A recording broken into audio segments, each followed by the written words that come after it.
Assalamualaikum warahmatullahi wabarakatuh. First of all, I would like to introduce myself first. My name is Wildan Nasrilikam, and my last ID number is 23, and I'm from TBI for 5A.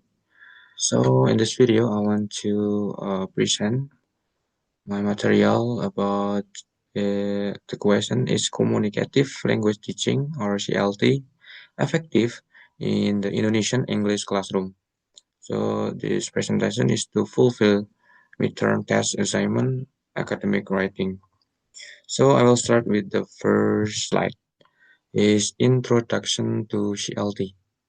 Communicative language teaching or CLT is an innovative approach that prioritizes the development of communicative competence over the rote memorization of grammatical rules. In Indonesia, CLT has been integrated to the national curriculum for decades, with the goal of enhancing student ability to use English in real-life context. However, its implementation continues to spark significant debate regarding its suitability and effectiveness. So basically, CLD is teaching method that focuses on developing students' ability to communicate effectively. Rather than just learning grammar rules, the goal is functional, real-world use of the language in the Indonesia.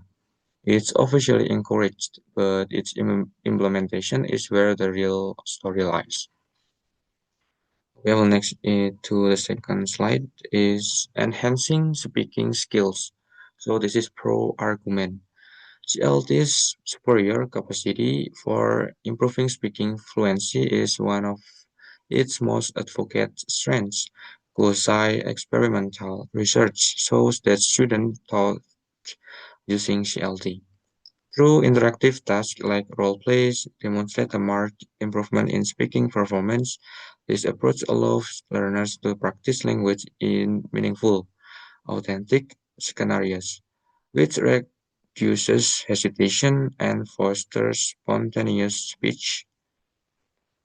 So, and the second slide is the biggest advantage of CLT is to proven ability to boost speaking skills.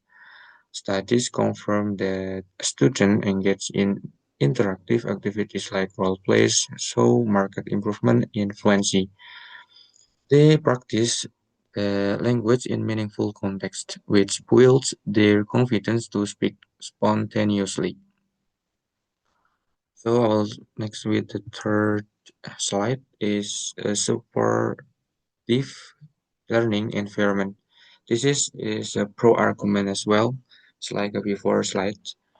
So CLT foster a student-centered classroom atmosphere that is crucial for reducing language anxiety and building learner confidence.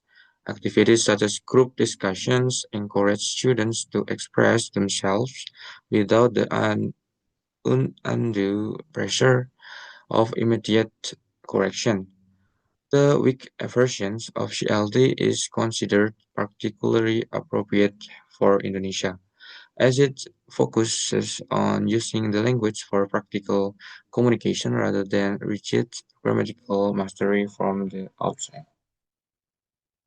So, beyond just skills, CLT creates a more supportive classroom by shifting the focus from the teachers to the student. It reduces the anxiety and fear of making mistakes that often hold Indonesian learner back. This supportive environment is crucial for building long-term confidence. Next slide is pedagogical misconceptions.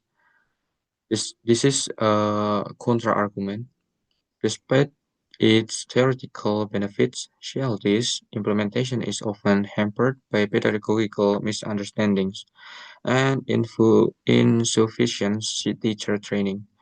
A common misconception is that CLT advocates the total avoidance of grammar instruction, leading to an overemphasis of fluency at the expense of accuracy. This results in a superficial application of CLT technique that compromises that approach promise set effectiveness. However, the reality in many classrooms is the different. A significant challenge is misunderstanding. Some teachers think CLT means never teaching grammar, but which is not true. CLT aims for a balance. This misconception is often due to a lack of deep practical training on how to implement the method effectively. Next slide is systemic and cultural barriers. Successful CLT adopting also before I will explain I will make sure that this is a contra argument. It's like before slide. So successful CLT adoption faces deep-seated systematic and cultural constraints, large class sizes, grammar-focused examination system, and limited resources are significant structural barriers. Furthermore, social cultural norms that emphasize respect for teacher authority and a passive learner style often conflict with the interactive and student-centered demands of the CLT approach. The challenge don't stop there. Our system itself poses problem. It's difficult to run group activities in a class of 14 or more students. Our exams still heavily test grammar for forcing teachers to teach to the test. Culturally, the expectations for students to be quiet and respectful can, can make them reluctant to participate in the active discussion that CLT require.